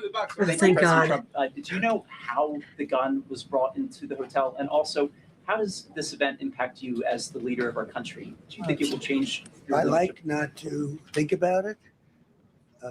I lead a pretty normal life, considering it's a dangerous life. What kind of question is I think I that? handle it as well as it can be handled. I think a lot of other people, you read stories where they become basket cases. To be honest with you, I'm not a basket case. I really take it as it is. I do it for the country. I'm not doing it for any other reason. I have a first lady who's doing a terrific job. She loves the country, and she recognizes it better than anybody. She's told me numerous times. She said, you are in a dangerous job, but that goes along with her too. I mean, it's dangerous for her too. We sat there tonight, we heard that noise, and it was either a tray or a bullet. I was hoping it was a tray, but it wasn't. And again, we had some very brave people doing a great job, so we're very proud of them and happy with them. I just want to thank everybody. They will be able to give you all that information as to the names and everything else. I think we released the names already. Most of you would have it, but his name. We appreciate it. I see so many tuxedos and beautiful dresses. It was a little different evening than we thought, but we're going to do it again, and we have a great chairman who we're so proud of, and we have to make it better. We'll make it safer, I guess, right? But we're going to make it even better. Okay, thank you very much. Thank you. Let's go. Can we hear from her about? Well, honey, would you want to say something? Jesus. Right. Many of the people across the globe, in fact, are watching you. You demonstrated courageous leadership, and thank God you're alive. All of us are alive today. What is the message that you want to give to the world that this should change? What corrective measures can we take from here on? Well, all you can do, look, I don't care how many people you have, how good they are. They can be the greatest people. You have the greatest security in history. If you have a whack job who's got a brain, but it's a little bit distorted or a lot distorted, they can make trouble. Like I would yours? say, Pete, right? You know, they can make trouble. Right. Some of these people are of genius level IQ, and they're nuts. So it can be trouble. So not you. You do absolutely the best. You get the best. We have the best people. Well, look, it was proven tonight. He started running from 50 yards, and he was fast. He was like a blur on tape.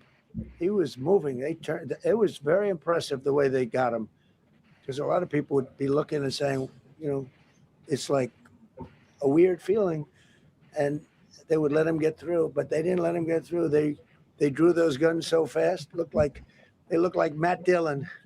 They looked like somebody that knew what they were doing. What do we do? But Matt Dillon? It comes with the territory. And if you want to do a great job, I really believe that. And you take a look at what's happened to some of our greatest presidents, and it doesn't happen to people that don't do anything. And it's not going to deter me from winning the war in Iran.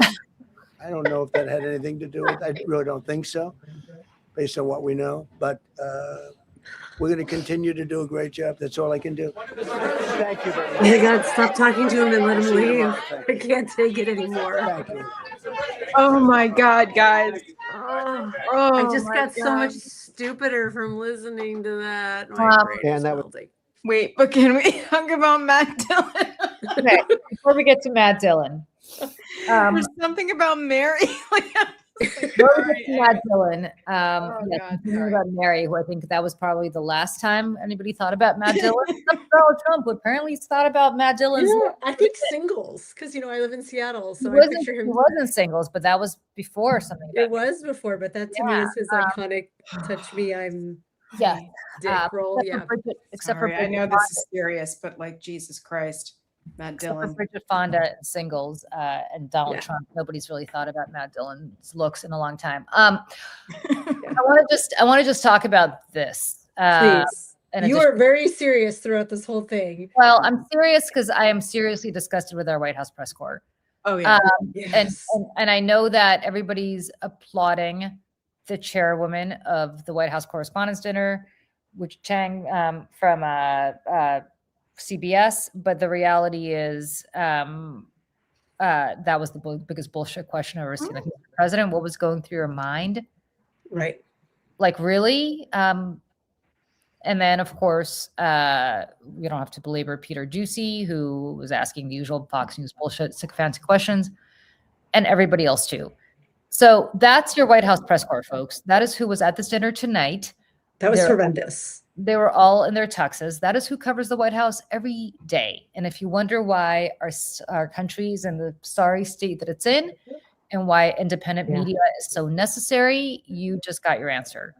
It is absolutely absurd at all the questions that were being asked tonight when this very serious event happened after the president made a pitch for the White House ballroom. Yep. That was the purpose here. He had just made a pitch for the White House ballroom. Now, let me stress something. This was not an official White House event. Yeah. This was put on by the White House Correspondents Association, which means that they rented out the Washington Hilton, and that they sold tickets for a lot of money, which is how they fund their, basically their operation, by selling tickets to media outlets. Therefore, when the White House ballroom is built, it will not be used for the White House Correspondents Dinner. Not one person, not one, at that dinner at that press conference, raised their question and said, Mr. President, you just talked about the White House ballroom.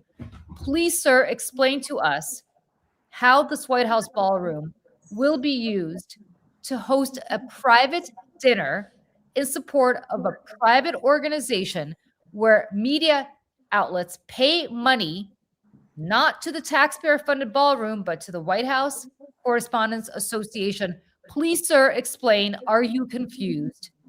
And what are you talking about? Tell us. You know, when you work with dementia patients, you don't steer them back to reality because it's considered cruel.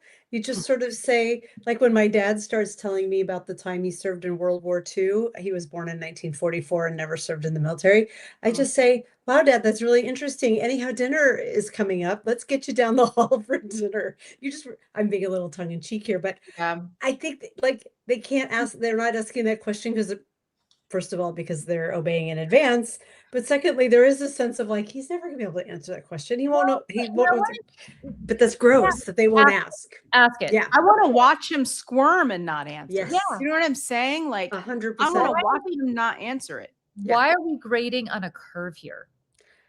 Why are we constantly grading on a curve?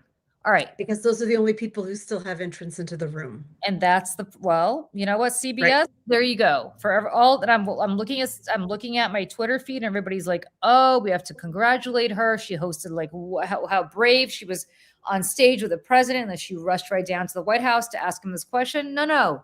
Mr. President, what was going through your head? It's not a question. It's not a question. What was going through your head, Mr. President, is going to get you the answer that it got, which is I'm brave and I'm strong and I'm not scared of anything, right?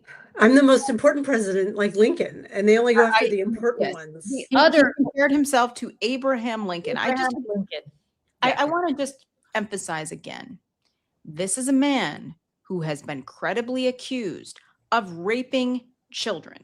And I just don't want anyone to ever lose sight of that. And if anything, for all of the shit that we give the White House press pool, they just proved to the rest of us why we give them so much shit and why we do not take them seriously. Because that was an embarrassment. That was an embarrassment.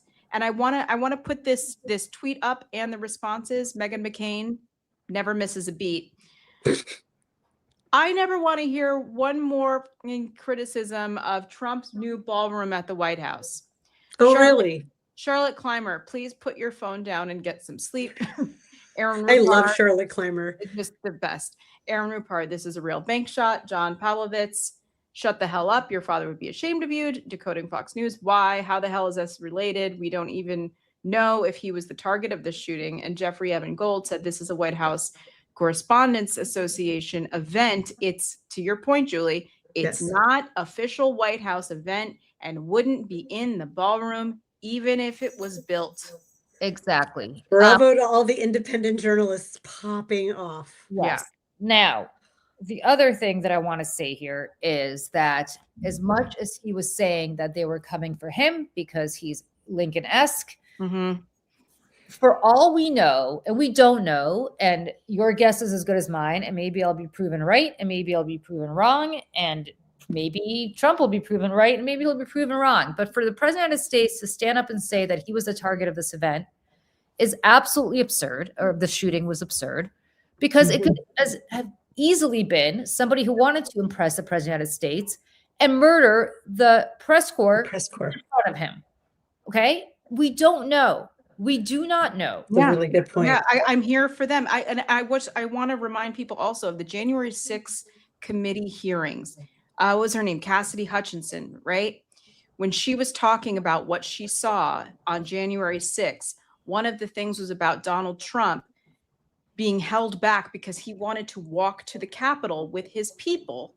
And he said, let me through the mags. They're not here for me. Yeah. They're not here to get me. He knew why they were there. Yeah. Yep. He was fine with it, and those people were there for him to get the people who were out, out to hurt him. And I think I just sorry, go ahead. Yeah, well, I think this is really important to note here because, again, the follow-up questions were from the press corps. And again, this is why tonight should put a final nail in the coffin, no pun intended, because it's a bad choice of words, especially tonight, of legacy media. Yes. But because the question should not have been, Mr. President, why does this keep happening to you? Asked by Peter Ducey of Fox News, of course. Who said it was happening to him? How do we know this was happening to him? Nobody. He said he didn't even know. And then he went on to say that he knew. Why don't you think it was happening to you, Peter Ducey, or to you, CBS, or to you, random guy from India who was asking that question at the very end, or whoever? Why do you think it was happening to him? Maybe it was, but maybe it wasn't. There were two rooms in Washington, D.C. tonight full of journalists. One was telling the story and the other wasn't. Yeah. It was the journalist in the White House press briefing room that weren't telling the story. Yeah. It was all the 100%. independents over at Substack. Yeah. And the rest of us at home. Yes. We're the No ones. one asked the question. No one challenged him when he over and over again said, they're the best. They're the best. We have the best people. They did such a great job. They did such a great job. Dude entered this building that at the start of this live stream, Julie, you gave a really detailed history of the security. And you were, when I first texted you and said this was happening, you were like, how on earth could anyone have gotten in that building? The dude got in with a shotgun. Like, Well, he they got did not do a great job. my understanding is that, first of all, there are a lot of parties happening outside the ballroom in the hotel. Sure. And it's easy to get into the hotel just by waving an invite. My understanding is that he was busted right outside the mag, outside the mag machines. So I don't know whether it was easy to get inside the mag machine inside the ballroom as easily. So I just want to classify there. There's apparently the man who was taken down. Is he not wearing a shirt? Well, it says this is Adam Cochran on Twitter. Trump has posted a photo and video of the shooter on social media during an active investigation. Why? Because he cares about the media angle. And this is the photograph that he posted on his Truth Social. Why is he naked? Am I missing something? I don't know. I don't know. I do have a video of Erica Kirk being escorted out of the event. Brace yourselves, kids. Okay. Oops. I just want to go flying.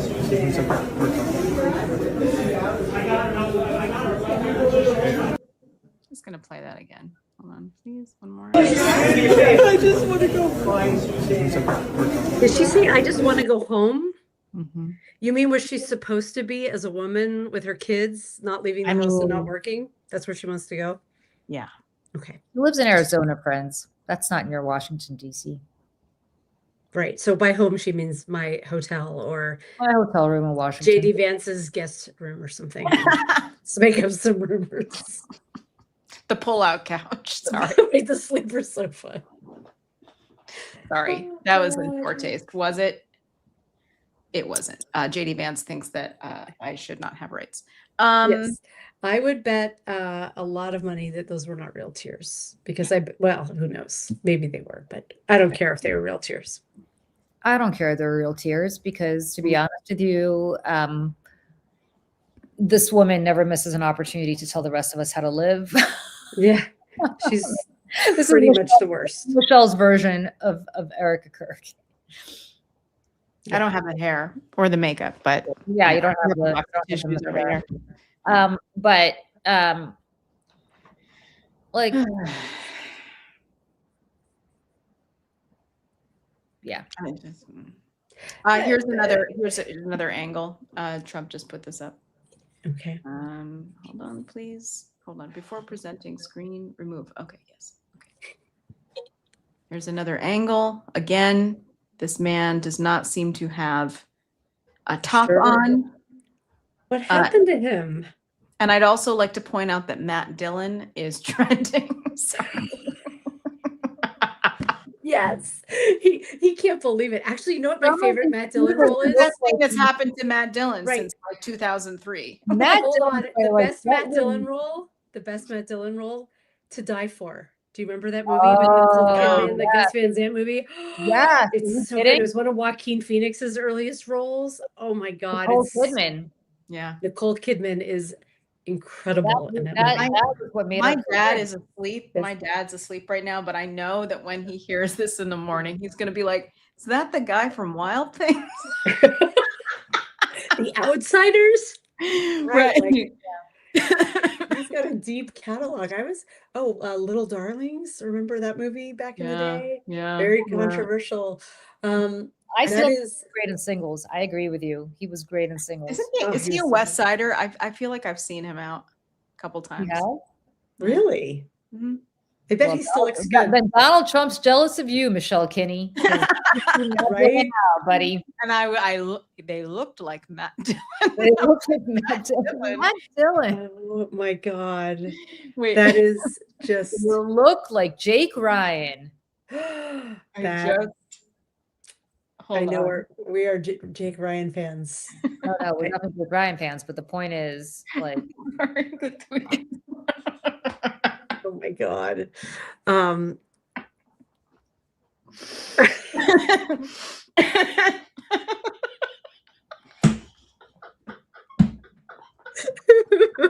my God, I needed this. For people who have not watched Saturdays for Sanity, oh God, understand that we are convinced that Donald Trump may or may not be gay. You all convinced me. I'm team gay now. And this is not helping his case for why he may not be. Why did he immediately think of Matt Dillon? It's because just apparently that's what he thinks about right before he closes his eyes at night, Michelle. Oh, see, he's so pretty. Look, I mean, young Matt. He is Matt Dillon. He was very pretty when he was young. I'm assuming he meant Matt Damon and said Matt Dillon. No, I think he meant Matt Dillon. Michelle, he lives in the 80s. Of course he meant Matt. That's true. That's true. But he's never been, Matt Dillon has never been, to my knowledge, like a pull out your gun kind of role. No, Matt Dillon's a good looking guy. That's what's on Donald Trump's mind. Oh, you know what? You're right. You're right. Yeah. And I remember just a couple days after that Saturdays for Sanity when we went through all the reasons why Donald Trump might be gay. And he was at a UFC fight and he went up to the fighter and he was like, "Ooh, your body," and was like commenting on the man's body. And I was like, he did. Again, here we are. I mean, here's the thing about Donald Trump. He always tells us what he's going to do, and he always tells us what he's thinking about. Right. And he's thinking about men's bodies and genitals a lot. All right, you guys. I know that Matt Dillon was a character in Gunsmoke. We all get that. That's what he's talking about. But give us just a few minutes of Schadenfreude about Donald Trump. I know. Even so, if you're trying to pull an adventure actor or like someone who's quick draw, like you're just not going to go to Matt Dillon. Why didn't he say Clint Eastwood or like Harrison Ford in Air Force One or like? Do you know what I mean? He's from the 60s, and he obviously meant Matt Dillon from Gunsmoke. But we are going to make fun of Matt Dillon. Not poor Matt Dillon, the actor, because it's not his fault. But we're going to make fun. I can't wait to hear from him. Honestly, we're going to make fun of him crushing on the actor Matt Dillon. This Matt Dillon. Yeah. Right. So the gay guy, because it's fun. Because we are convinced that Donald Trump may or may not be secretly in the closet, which I have thought about for a very long time, which is why he overcompensates so much with all the talk about women. And Donald J. Liberace Trump. Yes. Start the rumors. Let's just continue the rumors. Yeah. So for everybody who thinks you're a smarty pants because you're talking about Gunsmoke, we get it. Can I be honest? I've never heard Gunsmoke. I don't even know what that is. Okay. I don't either. Same. There was a 60s like cowboy like western. 60s? He's not old enough, is he? Guns. Gunsmoke was like in the 60s. Yeah, it was Yeah, like a then Matt Dillon wouldn't have been in that. Yeah, he's No, too it was a young. He's Gen character- X. character named Matt Dillon who was like a bang. The bang. That seems a little. No, not if you're Trump and that's what you were watching when you were like little. And still watching on the like, what is it, TNT reruns or one of those like No, it's just late like night he was TV around shows. when he was, a kid, which is what I think the whole point is, that he was referring to like that Matt Dillon. But we are gonna No one's gonna steal this. I had from me. no one's idea. gonna take. but No one's we're gonna gonna take. make fun of him about our Matt Dillon from the 80s because Because why would they? Matt Dillon's a good looking guy. A very good looking guy. Yeah. What a Who's this weird person? world. Who is this person making fun of me in the comments? Ooh, block. Making fun of you right now? Yeah. On Substack or on YouTube? On YouTube. Block. Good. That's what I do. That's what we Same. do. All right, That's what we guys. do. As much as I want to spend the last moments of my birthday making fun of and Matt Dillon, I gotta go. Yeah, I think me too. Yeah. It's I can gotta you be see up how it's now early. dark out? Like the light in here, like I'm sitting in the dark. I gotta be up I gotta be up early in the morning. I gotta get up early too because you see the situation. I gotta go get my hair colored. I am having to open up their salon for me at 7 a.m. tomorrow. Oh, morning. that's a friend. That's a That friend. is- I know. Oh, So I- post pictures when it's all done, Julie. I bet it's gonna be gorgeous. Well, it'll be covered up. That's for sure. I'm not gorgeous, but Yeah, you know what I use? I use that spray. It's I like know, root but spray. But Who's then got- it's like if you scratch your head or anything after it, you're like, it's like it's only like event. all right. For anybody who thinks it's Matt Damon, it is not Matt Damon because Donald Trump does not have any cultural references after circa 1986. Matt Damon was not around back then. So it's either Gunsmoke Matt Dillon or it's hottie 80s Matt Dillon. I think it's 80s Matt Dillon. I'm gonna go with 80s Matt Dillon too. No one's gonna take this away from me. Same.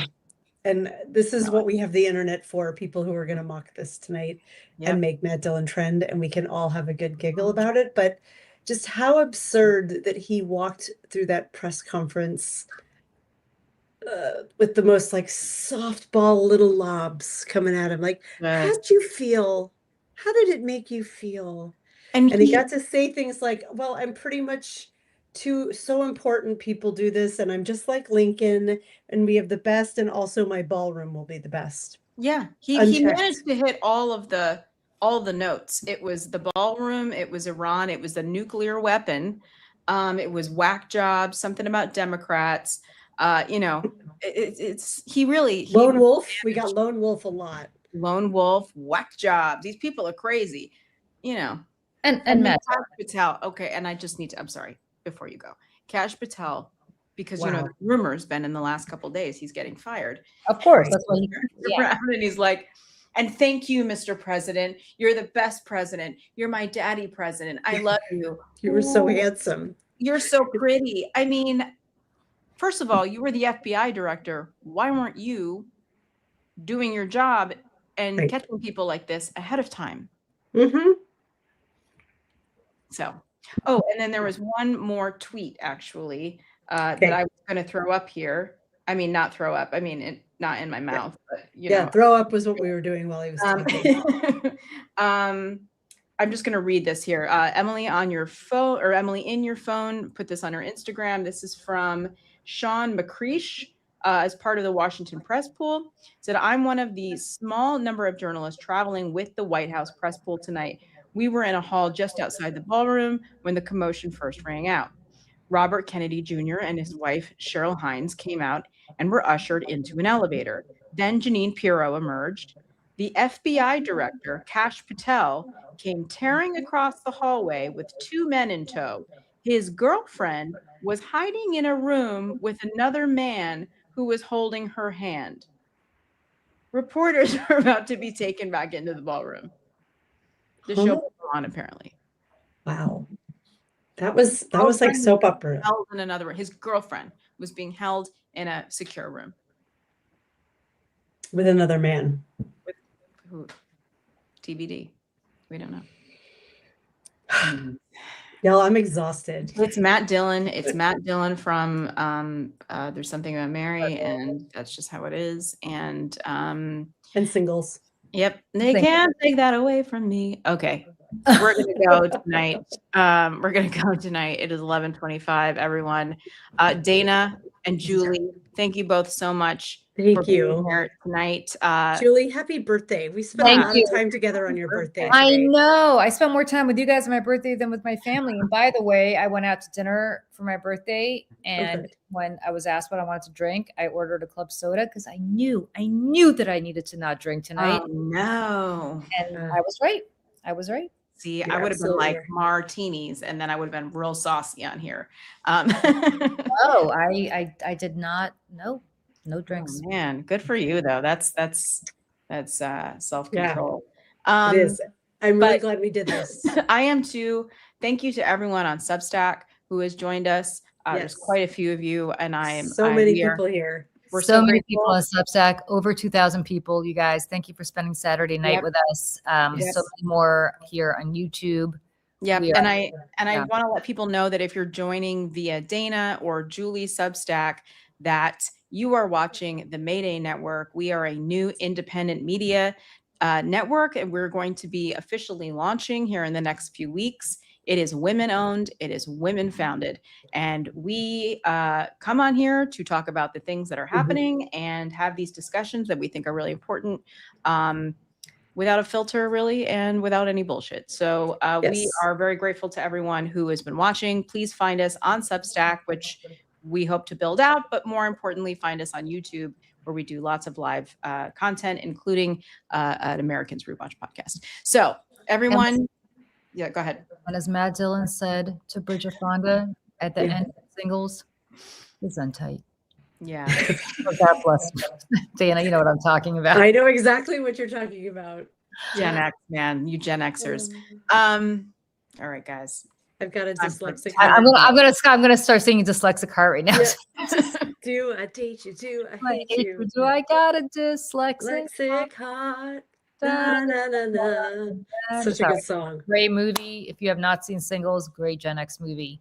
It holds up so well. My kids really liked it. They were rapt the whole time through. I mean, there's a major plot twist that hinges on an answering machine and the tape in the answering machine. And my kids were like, what is that? I'm like, just go with it. Yes. It's a relic. But if you want to see Matt Dillon at his hottest, Oh, he's so hot in that. He's so Seattle with the long hair. And yeah, the fact that you know who his knows song- that? You know who What's knows that? that? You know who knows that, Dana? Donald John Trump. He does. He's like, oh yeah. And he looked like Matt Dillon. He looked like Matt Dillon. Donald Trump's going to bed tonight going da da da da Yeah. da Na, na, na. Except that's like the 90s. So I don't know if Donald Trump knows It's like that. Matt Dillon. Ooh, Matt Dillon. He came out of that locker, and I was like, ooh, and he's. I can't wait to see who's the guy that does the YouTube stuff. Oh, the Branhattan, is that his name? That is name. Oh Yes. my God, Branhattan. Yes. Oh I my can't God. wait By for the this way, one. if you follow him, he just got engaged today. So Oh, well, Oh, congratulations that's to him. great. Yeah. Okay, new goal. We need to get Branhattan to come Oh, on this is totally Saturdays for doable. Sanity. This is totally doable. I have friends in common. So Oh my God, can we please Totally meet him? doable. Because Yeah. if you're not following Branhattan on Instagram and his mockery of Trump, it's just, you have to go watch. It's so Oh, funny. God damn. God Okay, damn. guys. All right, guys. Have a good night. Unfiltered and unafraid. That's right, BJG. Dana Dubois, Julie Roginsky, happy birthday, girl. I am Michelle Kinney. Thank you so much, everyone. Sign up to subscribe also, and you'll be the first to know when we're going to do these things last minute. So everyone else, sleep well. Tomorrow is another day. Everybody. Okay, Bye. so- Bye all.